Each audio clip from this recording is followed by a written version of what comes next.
Hari ini kita akan memperingati tahun baru Israel. Saudara dan saya adalah Israel yang rohani.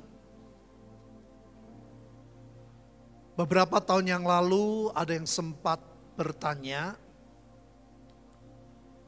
kok kita seperti orang-orang Chinese?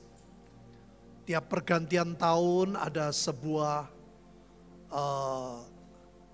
tanda dan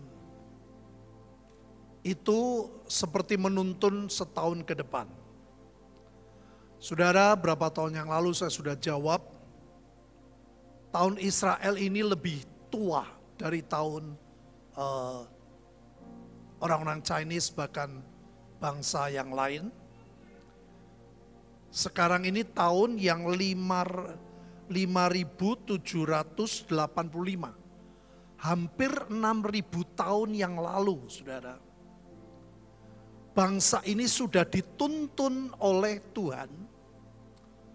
Setiap pergantian tahun ada pesan atau peringatan yang dari Tuhan, apa yang akan terjadi tahun kemudian, bahkan waktu yang bisa lama. Ya. Jadi Bapak Ibu bisa lihat ya, 5.785 tahun yang lalu. Itu dimulai ada sebuah perjanjian antara Tuhan dengan umat pilihannya. Dan akhirnya ada banyak raja-raja yang menyadari bahwa pesan dan peringatan Tuhan itu sangat penting. Dari tahunnya saja mereka langsung bisa menangkap para nabi, raja, dan imam. Mereka mempelajari, saudara. Ada pesan Tuhan apa. Dan itu yang membuat raja-raja Israel mengalami banyak kemenangan. Bapak Ibu tahu ya, dalam perjanjian lama, untuk membuat rakyatnya damai sejahtera melimpah, itu tergantung dari pemimpin atau raja. Ya. Kalau rajanya menang, rakyatnya ikut makmur, saudara. Karena ada upeti, ada jarahan. Dan itu semua dimulai dengan pesan Tuhan di awal tahun. Ya. Pernah satu kali Daud menyepelekan, saudara. Dan akhirnya Daud mengalami keadaan yang jelek dalam hidupnya dan mempengaruhi seluruh bangsa Israel. Saudara, kita semua pasti mendengar ya, bahwa dalam tahun baru ini ada angka 52. 5 itu di bangsa Israel berbicara tentang anugerah. Ada double anugerah. 7 itu sempurna, 8 itu new beginning. Juga bicara tanpa batas. Artinya Tuhan sedang menyediakan kepada kita Israel jasmani dan Israel rohani double anugerah yang sempurna untuk kita memulai sesuatu dengan Tuhan. Yang menarik, saudara, ini dikaitkan dengan Yesaya 60. Jadi kalau Bapak Ibu perhatikan, sekarang Israel sedang mengalami keadaan yang tidak mudah. Musuhnya banyak. Kalau Bapak Ibu lihat di Yesaya 60 ada satu negara yang disebut, yaitu Libanon. Ya. Dan ini betul-betul sebuah kesempatan. Israel itu ditawarkan. Mau gak terima anugerah yang besar, yaitu Yesus. Anugerah yang sempurna. Mulailah sesuatu dengan Tuhan. Bukan dengan kekuatannya, bukan dengan Iron Dome, bukan dengan teknologinya, tapi dengan Tuhan. Dan ini gak mudah, saudara. Karena mereka merasa hebat, merasa pinter. Jadi apa? Kesempatan buat saudara dan saya. Israel yang rohani mengalami penggenapan Yesaya 60. Yesaya 60 itu sebuah gambaran gereja Tuhan yang akan mengalami sebuah kondisi masa keemasan, masa kejayaan, masa yang luar biasa, walaupun di tengah kegelapan dan kekelaman. Maka dari itu pesan Tuhan dalam Yesaya 60 ayat yang pertama, bangkitlah, menjadi teranglah. Saudara, ini sesuatu yang sangat ajaib. Ya, itu sebabnya bagian kita cuma sederhana, meresponi, mempercayai, lakukan bagian kita. Gereja di bawah pemerintah dengan gereja di bawah tanah itu berbeda sekali.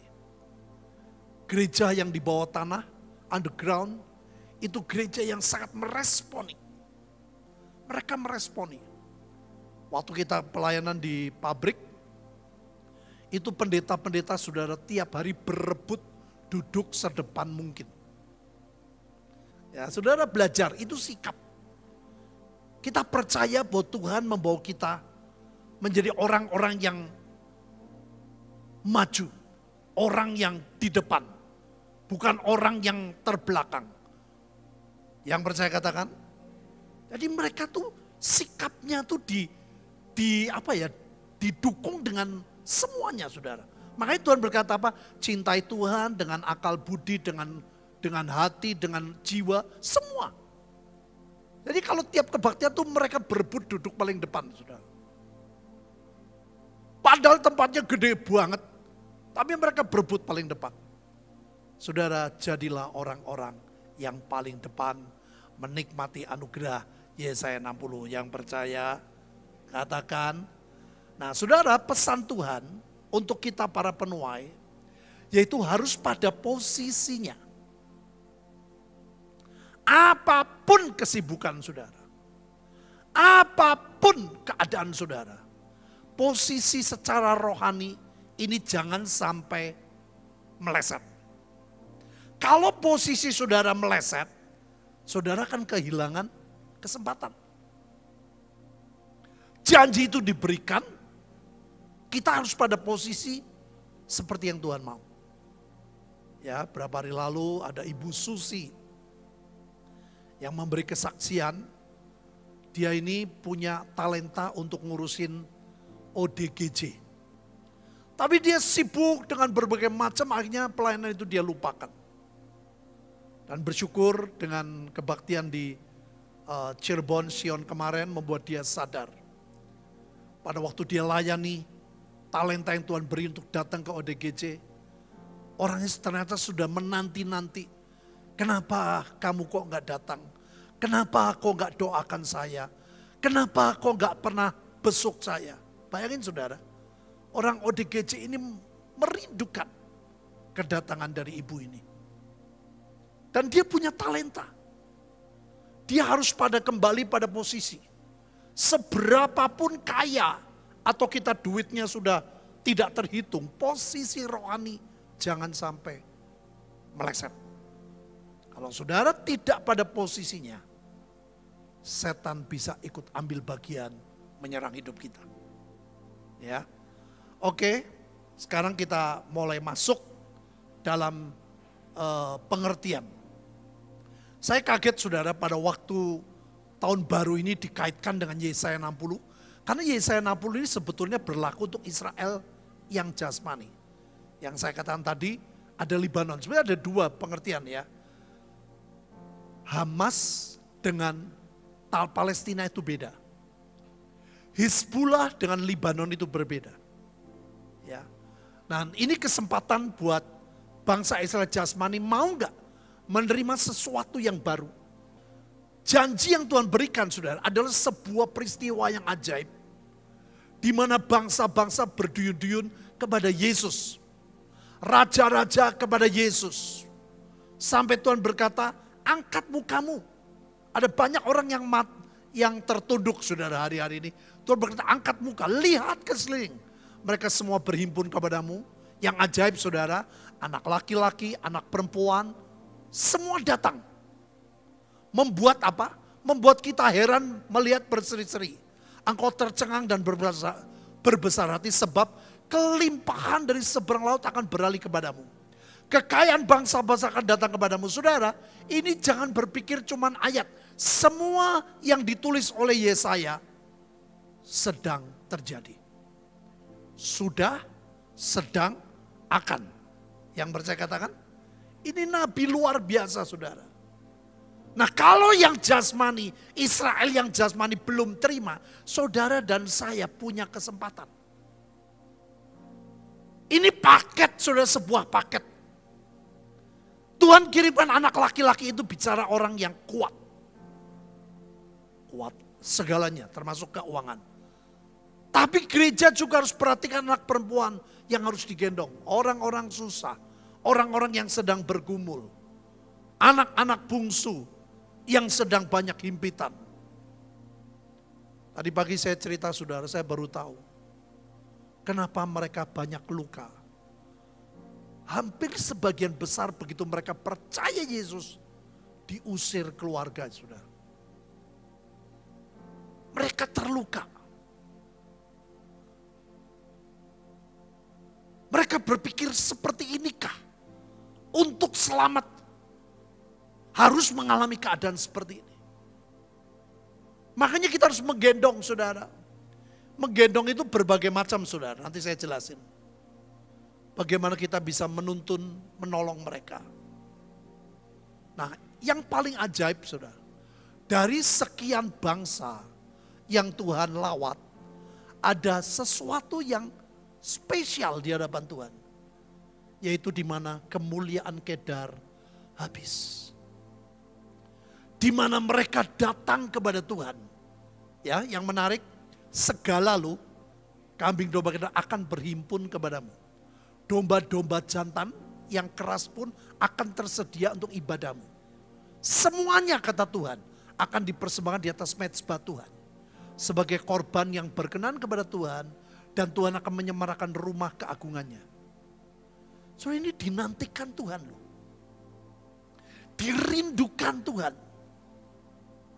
Di mana anak yang bungsu yang terhilang itu kembali. Dan yang luar biasa Bapak Ibu, ini di sebuah sinode besar sedang diperbincangkan. Mereka sedang melihat setapak awan peristiwa ini sedang terjadi. Jadi dalam sebuah sinode dirapatkan saudara. Bagaimana sikap gereja? Mereka percaya ini saudara harus berhimpun kepadamu. Jadi berhimpun ke gereja. Harus dibaptis, harus berubah segala sesuatunya. Mereka pegang ayat ini. Dan ini ramai saudara, sedang digodok ya. Saya sendiri secara pribadi ikut terlibat, ditanya. Ya, saya agak menjawab berbeda. Saya bilang ya ini bisa, kita pun alami. Saya bilang saya terima. Tapi saya tidak membatasi Tuhan. Tuhan kita punya banyak macam cara untuk menyelamatkan anak bungsu. Yang percaya katakan, kita harus kenal pribadi Yesus. Tuhan adalah gembala yang baik. Tuhan mengenal domba-dombanya. Dan domba-dombanya mengenal Tuhan. Sama dikatakan seperti Bapak mengenal aku mengenal Bapak. Saudara, hubungan yang terdalam di dalam kekristenan adalah pengenalan. Makanya Paulus sudah mengalami banyak begitu rupa. Dia berkata, yang ku kehendaki adalah mengenal Tuhan. Ternyata mengenal itu gak mudah saudara. Ada banyak orang tahu Yesus, belum tentu kenal Yesus. Ada banyak orang tahu saya, belum tentu kenal saya. Saudara, tahu dan mengenal itu beda jauh saudara. Sama seperti saya katakan, visi dan ambisi. Kalau visi itu dari Tuhan. Ya misalnya 578 itu visi. Tuhan pengen tahun depan, kamu responi. Ya, Ini anugerah yang ajaib. Yang mirip yaitu ambisi. Aku mau tahun depan begini. Belum tentu saudara. Saudara mau, saudara pingin bayar dengan kekuatanmu. Karena ambisi. Tapi kalau visi Tuhan, Tuhan yang bertanggung jawab memberi kemampuan untuk kita bisa mengerjakan. Yang percaya katakan, itu bedanya. Makanya yang paling sulit apa? Nangkep yang Tuhan mau. Dari apa? Pengenalan. Yang Tuhan suka itu apa sih? Yang Tuhan senang itu apa sih? Yang Tuhan gak senang itu apa? Dilanjut ayat 16. Ada lagi kata Tuhan, padaku domba-domba lain yang bukan dari kandang ini. Yang bukan dari gereja. Yang bukan dari persekutuan. Doa. Tuhan sudah bilang ada padaku domba-domba lain. Dan saudara, Tuhan berkata apa? Domba-domba itu harus kutuntun. Ini dari kira-kira 6 bulan yang lalu saudara ayat ini. Diperbincangkan. Didiskusikan. Saya bilang, coba perhatikan. Makanya saya sengaja saudara, supaya live streaming itu kelihatan tulisan. Kandang ini. Kita berpikir Yesaya 60 ayat 7 harus segera masuk kandang ini. Padahal Tuhan berkata ada yang bukan dari kandang ini. Dan Tuhan berkata domba itu harus kutuntun. Juga mereka akan mendengarkan suaraku. Ini luar biasa saudara.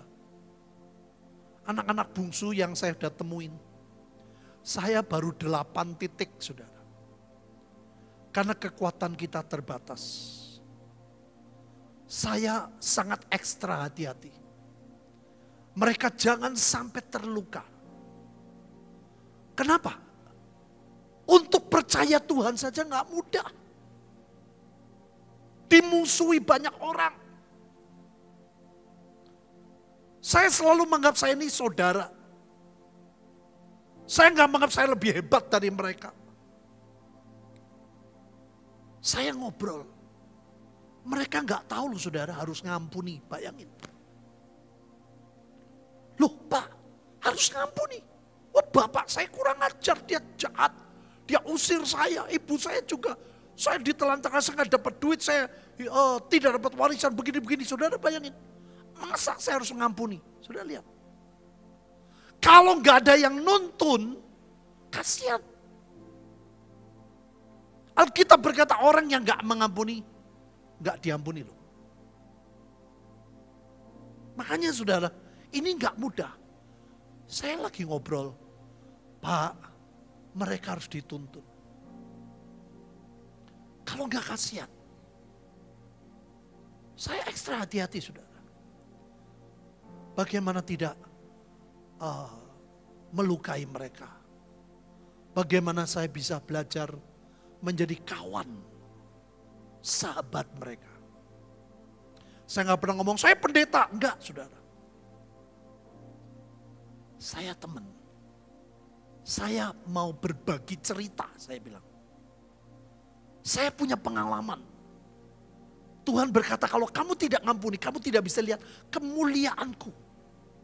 Saya bilang kamu nanti akan stres. Ikut Tuhan kok begini. Saya bilang karena ada satu hal yang penting, kamu harus ngampuni. Mereka awalnya sulit saudara. Bapak saya begini kok. Saya diusir kok. Saya diperlakukan seperti ini. Betul-betul jauh lebih susah dari pengalaman saya saudara. Jadi untuk menuntun mereka untuk mau mengampuni itu enggak mudah. Saya bilang Pak, mereka butuh. Dan yang bersyukur mereka mendengar suara Tuhan loh. Setelah saya jelasin, oh baru sadar. Begitu ya Pak, iya. Kutuk juga harus diputusin. Pelan-pelan saudara, maka dari itu. Saya sudah bilang sama hamba Tuhan, kita berdoa di setiap provinsi. Nantinya, kalau pengen 85% betul-betul diselamatkan, harus ada tempat sekolah misi. Sekian bulan gak usah lama-lama kayak dulu 6 bulan. Mungkin bisa separohnya, mungkin 2 bulan. Yang penting ada asrama. Untuk menuntun mereka. Dasar-dasar kekristenan. Makanya kita mulai dari sekarang, dari kita. Saudara gak mungkin bisa mengajar orang lain kalau saudara tidak mengalami pengertian dasar kekristenan. Waktu Bu Linda khotbah tentang penuh Roh Kudus, mereka kaget, loh apa harus penuh, harus baptisan Roh Kudus? Mereka gak ngerti. Sangat butuh tuntunan. Dan Alkitab Tuhan berjanji, mereka akan menjadi satu kawanan dengan satu gembala. Nantinya saudara mau gak mau, pasti bersatu menjadi mempelai Kristus. Yang mengerti katakan, saudara dan saya calon mempelai. Mereka juga mempelai.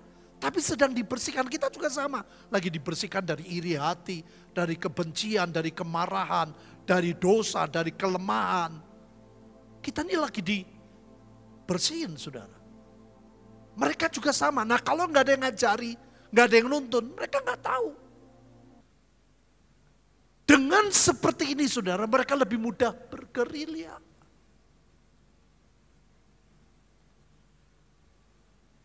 Domba-domba terus kutuntun juga.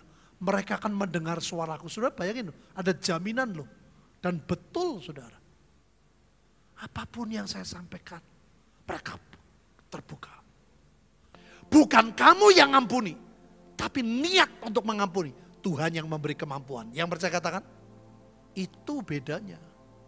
Nah saudara bisa bayangin, sekian puluh tahun mereka dari lahir, itu tidak mengerti belajar tentang kasih.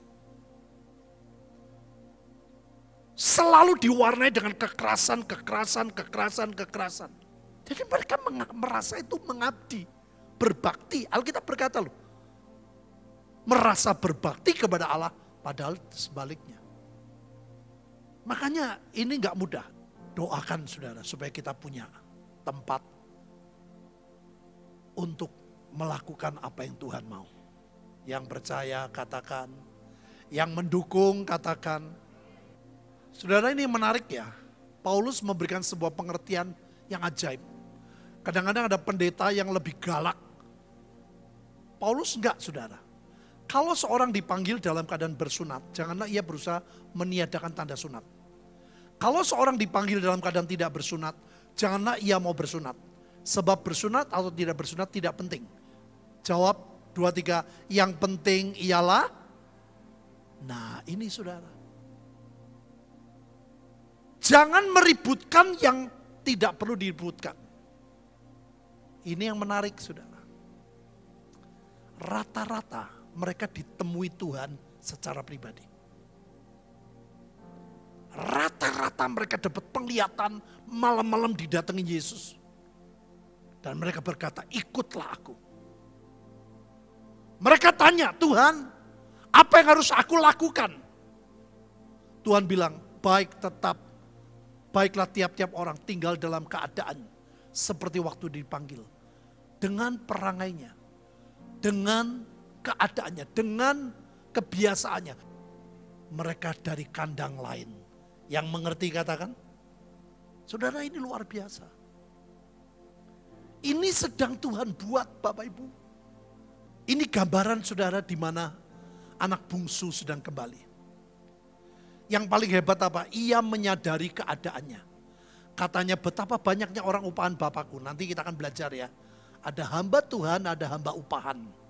Orang yang mau kerja asal dapat. Kalau Tuhan gak berkati, gak bakal mau. Makanya on position itu gak gampang. Selalu orang tertarik lihatnya upah. Ya, mencari sesuatu yang enak. Yang berlimpah makanannya, tetapi aku di sini mati kelaparan. Aku akan bangkit, lihat Bapak Ibu kata ini. Yesaya 60. Dan pergi kepada Bapakku, berkata kepada Bapak, aku telah berdosa. 1 kepada gereja, 2 kepada Bapak. 2 kali sampai Tuhan berkata, aku tidak layak lagi disebutkan anak Bapak. Jadikan aku sebagai salah seorang upahan. Kata anak kepada Bapak, aku telah berdosa terhadap sorga. Sorga ini bicara gereja dan kepada Bapak. Aku tidak lagi disebut lagi anak Bapak. Saudara, ini luar biasa, tidak layak menyadari. Kalau Bapak Ibu dengerin khotbah dari Ngkong Yusak, dalam kekristenan yang paling penting adalah peka akan dosa. Kalau Bapak Ibu tahu cucunya Pak Pandu, namanya anaknya namanya Abigail. Abigail punya anak namanya Adeline. Kemarin saudara bersama saya dengan Bu Linda di Surabaya, adiknya Anin menikah. Kamarnya connecting, saudara. Wah, menarik sekali. Ya, kita satu kali pergi makan, ada sesuatu yang mengejutkan saya. Satu kali pergi makan, saudara, ini rumah makannya besar sekali. Sehingga setiap meja tuh di ujung ada buletan, saudara. Ada bel. Jadi kalau orang mau panggil pegawai, tinggal pencet. Tiung, nanti di sana tahu, pegawai itu akan datang, tanya butuh apa dan sebagainya. Nah ini saudara, begitu kita tahu kursinya dapatnya ini, Abigail di sini, saya di sini, mau tidak mau sudah disediakan kursi untuk baby childnya tuh di sini saudara. Begitu Abigail itu, waduh, wah dia bilang gitu. Loh kenapa Abigail? Wah itu nanti dimainin sama Adeline, pencet. Wah orangnya bisa datang bolak-balik, kamu butuh apa ini? Saudara, ini anak bisa punya kepekaan. Begitu mamanya sikapnya begitu saudara, dia lihat saya, nangis saudara. Loh kenapa nangis? Udah gak apa-apa, yang penting kamu duduk, jangan pencet itu. Saudara tahu apa yang terjadi? Ini anak 1,5 tahun loh. Duduk di baby child saudara, begitu duduk dia nggak sentuh sama sekali itu buletan saudara. Pernah mau sentuh kayak gitu saudara, mau sentuh nggak jadi. Dia tahu bahwa itu nggak boleh sama orang tuanya. Bisa ngerti Bapak Ibu ya? 1,5 tahun loh. Dia ngerti kalau mamanya tuh nggak suka. Nanti kalau kamu duduk sini kamu jangan pencet ini. Jadi sampai makan selesai, dia nggak sentuh sama sekali, saudara. Sampai saya terkagum-kagum. Di situ saya belajar, saudara. Kita harus punya kepekaan. Apa sih yang Tuhan suka? Apa sih yang Tuhan nggak suka? Jangan geblas, saudara. Kembali kepada posisi. Anak kecil loh. Sampai selesai dia nggak sentuh. Pernah mau sentuh dia kaget sudah. Oh aku tahu mama nggak suka, mama nggak boleh saya pegang. Sampai makan selesai. Saudara itu sebuah pelajaran. Kita harus peka apa yang Tuhan suka, apa yang Tuhan tidak suka.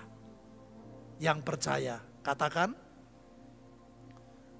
Nah saudara, ini yang menarik, Yesaya 60 lagi ya. Selalu kata bangkit, berdosa terhadap surga Bapa 2 kali. Bangkitlah ia pergi kepada Bapaknya. Ketika ia masih jauh, ayahnya telah melihatnya. Lalu tergeraklah hatinya oleh belas kasihan. Saudara, ini dasar yang paling kuat dalam pelayanan kita. Kalau datang ke tempat mereka nggak mudah, saudara. Ada daerah, misalnya Jawa Barat, saudara. Itu kesulitan buat saya. Saya ngajak ngomong bahasa Indonesia, dijawab pakai bahasa Sunda. Teing, kulo mboten teing, saudara. Saya nggak nangkep. Kayak dulu waktu kita datang ke, ini Jawa saja, dulu waktu pertama kali ke Gunung Hermon. Gak seperti sekarang, pertama kali datang ngomong Indonesia, jawabnya Jawa. Kalau Jawa yang ngokom mesti kita ngertap, yang halus bingung. Nah ini saudara, karena bahasa itu perlu saudara. Ini menarik, ayahnya itu berlari mendapatkan dia. Padahal orangnya mesti jalan loh, disambut. lalu merangkul dan mencium dia. Saudara, bagian gereja adalah menangkap hati Bapak. Nangkep. Saya pernah, Vincent, Victor masih kecil, mereka di Bandung. Waktu itu belum ada Grace, saudara. Hati saya kosong. Saya kumpulin Patrick, Carl, Abigail masih kecil. Saya kumpulin anaknya Mbak Eni.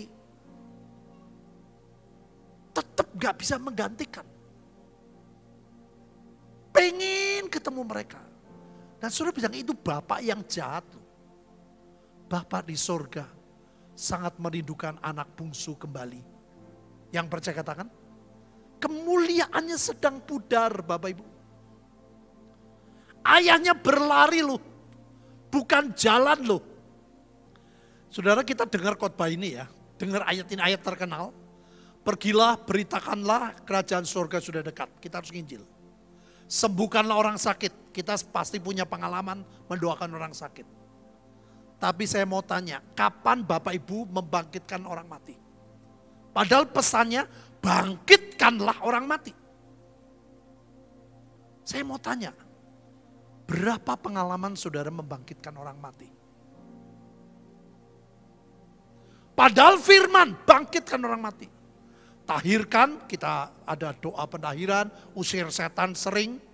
Kamu telah memperoleh dengan cuma-cuma karena berikan cuma-cuma. Saudara, yang ini menjadi sebuah pertanyaan. Dan saya bersyukur, kira-kira 2 bulan lalu saya dapat mimpi yang saya ceritakan.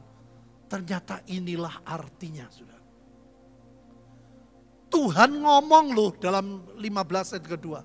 Kita patut bersuka cita dan bergembira. Karena adikmu, anak bungsu, telah mati dan menjadi, apa Bapak Ibu? Hidup kembali. Ternyata di pandangan Tuhan, orang mati ini adalah anak bungsu. Tuhan berjanji 85%. Mereka mati. Dan mereka hidup kembali. Hilang, didapat kembali. Jadi kacamata Tuhan, dengan cara berpikir kita tuh berbeda, saudara. Ini bisa terjadi, bisa. Tapi ini yang sedang terjadi. Yang mengerti katakan, yang mengerti katakan, kita ini baru setapak awan sudah. Yang paling sulit adalah gereja seperti Bujang Elia. Bujang Elia berkata, wah cuma setapak awan. Gak mungkin hujan gede, gak mungkin setapak awan, mana mungkin. Saya bersyukur saudara, ada satu sinode yang melihat setapak awan. Dan dia mengajak diskusi. Walaupun sementara ini mereka pegangnya Yesaya 60 ayat 7. Suruh ke gereja. Suruh ganti KTP. Saya bilang, beri kesempatan. Saya percaya Tuhan punya cara. Tuhan sedang bangkitin orang-orang mati. Kita tugasnya membangkitkan orang mati. Yang disuruh ini Tuhan menyuruh umatnya loh. Tuhan nyuruh muridnya loh. Bukan Tuhan yang suruh bangkitin loh saudara. Tuhan suruh kita bangkitkan orang mati. Yaitu apa? Dengan menuntun mereka. Menginjil, memberitakan, menolong mereka. Ikut ambil bagian. Nah saudara, ini contoh waktu Lazarus mati. Waktu Tuhan berkata, Lazarus bangkit. Waktu Tuhan ngomong, Lazarus mati atau hidup? Hah? Sebelum Tuhan ngomong pasti mati. Setelah Tuhan ngucap, hidup kamu Lazarus, hidup atau mati? Hidup, tapi kondisinya Bapak Ibu tahu, kuburannya ada batu. Kondisinya masih terikat kain kafan. Tugas kita adalah menyingkirkan batu, tugas kita adalah menyingkirkan kain kafan. Makanya saya cerita, saya pernah punya pengalaman, saya benci sama papa saya, dan Tuhan suruh saya ngampuni. Kaget mereka, itu batu loh, itu batu gede. Saya bilang, kamu harus ngampuni, kalau enggak bisa. Gimana Pak? Orang tua saya sangat sadis. Saya diusir, saya diperlakukan begini, saya dibuat susah. Harus ngampuni. Saya bilang, kalau kamu gak ngampuni, kamu gak bisa lihat kemuliaan. Nah ini bedanya saudara. Semua agama mengajarkan yang baik. Yesus bukan cuma mengajarkan. Dia memberi perintah, dia memberikan kemampuan untuk kita melakukan. Yang percaya katakan, saya cerita, dia tanya, Bapak bisa ngampuni orang tuanya? Enggak, saya bilang itu. Loh kok bisa? Ya karena Yesus. Saya mau Tuhan memberikan kemampuan. Nah, saudara, ada orang yang terikat kain kafan. Ada banyak ikatan-ikatan, ya. Ada kutuk-kutuk yang harus dilepaskan. Ini bagian gereja. Ini bagian dasar-dasar kekristenan. Dan mereka sangat sederhana, saudara. Mereka jujur tidak banyak mengerti sedalam ini. Makanya mereka ketemu kita senengnya bukan main. Pak, kapan datang? Kapan datang? Hampir tiap hari saudara, saya di SMS. Saudara tahu mereka butuh tuntunan. Kita harus mendukung dengan belas kasihan. Yang sepakat, katakan. Nah ada yang bagiannya ini. Ada orang-orang yang bagiannya menyiapkan pesta. Menyediakan jubah terbaik. Menyediakan cincin. Menyediakan sepatu. Menyediakan anak lembu. Saudara ini bagiannya siapa? Juga bukan bagiannya Tuhan. Tuhan yang memberi kemampuan. Tapi hamba-hambanya yang menyiapkan. Betul? Nah makanya saya percaya ini ada orang-orang yang akan dikirim sebagai anak laki-laki. Yang ekonominya akan diberkati dengan luar biasa. Dan Tuhan akan pakai mereka. Yang setuju katakan. Mendadak sudah nanti diberkati secara keuangan.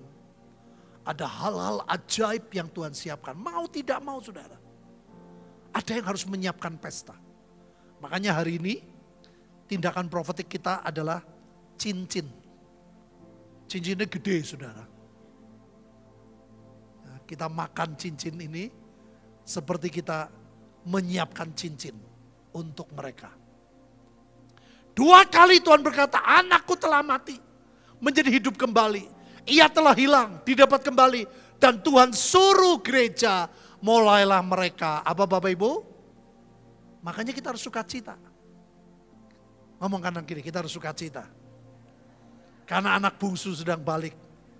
Amin Bapak Ibu. Mujizat itu sesuatu yang kita gak bisa buat saudara. Untuk Tuhan kirimkan dana, pasti tidak mudah. Yang percaya katakan, tapi harus ada orang yang mau melakukan ini. Makanya butuh sekolah misi. Saya ngobrol dengan hamba Tuhan saudara. Tiap provinsi nanti harus ada.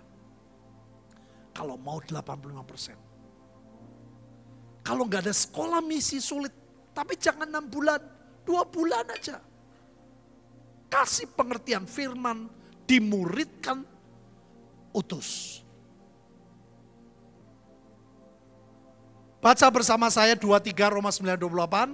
Sebab apa yang telah difirmankannya akan dilakukan siapa? Di atas bumi sempurna dan percayalah Tuhan yang mengerjakan. Makanya saya buat account khusus saudara. Saya jelasin lagi pada saudara ya, dari awal kenapa saya mengajak dimulai dari pebisnis. 1 bulan coba relakan 500.000 minimal. Saya yakin kalau saudara pedagang, saudara punya toko, gak bakal saudara miskin 500.000 di luar perpuluhan. Saya bersyukur, saya tanya Adi, di ada berapa? 1 bulan orang komitmen sekian. Ada yang 500, ada yang 1 juta, ada yang 2 juta, ada yang 5 juta. Dari situ saya bisa menghitung sudah. Dari 8 titik, berapa yang saya harus tolong. Yang satu lagi membangun. Yang sempit yang saya alami sendiri. Yang satu butuh motor. Yang satu saudara motor cuma 4 juta loh. Gak mudah buat mereka. Nah, siapa yang nolong kalau bukan kita? Ini kita sisihkan, saudara, untuk ikut ambil bagian, menyiapkan sesuatu yang dari Tuhan. Nah, sejak itu saya beri kebebasan. Setelah kumpul saya bisa menghitung. Adi bilang, Pak, sebulan segini. Oke. Jadi saya ngatur. Saya bilang, sorry ya, saya nggak bisa semua. Kebutuhanmu berapa sekian. Ini nggak mudah. Tapi saya melangkah dengan iman. Percayalah, kita nggak makin susah, kita makin diberkati. Yang percaya katakan, Tuhan, Kau tahu kami banyak kelemahan. Kami banyak kekurangan. Kami seringkali tidak menangkap apa yang Tuhan inginkan. Kami hanya memikirkan diri kami sendiri. Jangan kami seperti anak sulung yang tidak punya kedekatan dengan Bapa. Di akhir cerita tidak masuk di rumah Bapa. Tolongi kami Tuhan. Supaya hidup kami berubah. Kami punya kepekaan akan dosa. Menangkap apa yang Tuhan suka, apa yang Tuhan tidak suka. Biar kami para penuai on position. Amin. Kami kembali kepada posisi secara roh yang benar. Tolongi kami Tuhan, pakai hidup kami. Kami mau bersama-sama melakukan bagian yang Kau ingin lakukan. Tubuh dan darah-Mu kalahkan kelemahan hidup kami. Dalam nama Tuhan Yesus, kita makan dan minum tubuh dan darah Tuhan Yesus. Siapkan cookies, lambang cincin saudara. Ini adalah cinta Tuhan kepada sebetulnya anak bungsu dan anak sulung. Saudara, mereka sulit, mereka banyak masalah. Tetapi yang luar biasa, mereka rindu menjadi berkat kepada saudara yang lain. Tuhan Yesus, katakan bersama saya, Tuhan Yesus, aku mau dengan anugerah Tuhan bersama Bapa menjangkau mereka, menjemput mereka, menyediakan pesta, karena anak bungsu kembali. Dalam nama Tuhan Yesus, aku percaya Tuhan yang beri aku kemampuan mengerti apa yang Tuhan mau. Biar nafas kehidupan-Mu membuat kami kembali kepada on position, sehingga kami tidak kehilangan tempat Tuhan. Secara rohani, Kau tahu panggilan-panggilan setiap kami. Ampuni kami Tuhan, kalau dunia dengan gravitasinya membuat kami menjauh dari panggilan-Mu. Dan Kau yang memberi kemampuan setiap kami on position. Terima kasih, kami terima berkat yang terbaik. Roh, jiwa, keluarga, tubuh, ekonomi kami. Kami percaya Engkau sedang pulihkan segala sesuatu di tahun baru ini. Kami terima berkat-Mu demi nama Bapa, Putra, dan Roh Kudus. Nama di atas segala nama, Tuhan Yesus Kristus. Yang menerima dan percaya katakan amin.